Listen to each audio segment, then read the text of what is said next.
আব্বা, ও আব্বা, তোমার জন্য খাবার নিয়ে আইছি। মনি তুই আইছিস, আয় ভিতরে আয়।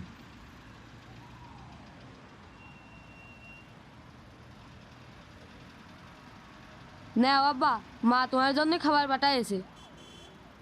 তুই বস এখানে। দেখি খিদেতে পেটের মধ্যে চো চো করছে, ইন্দুর দড়িয়ে বেড়াচ্ছে।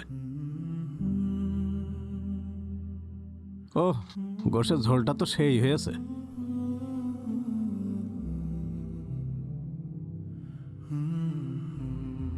এই যা, খাওয়া তো শুরু করলাম, কিন্তু পানি আনতে তো খেয়াল নেই। একা একা আর হয় না। মনি তাহলে তুই বস, আমি পানি নিয়ে আসি।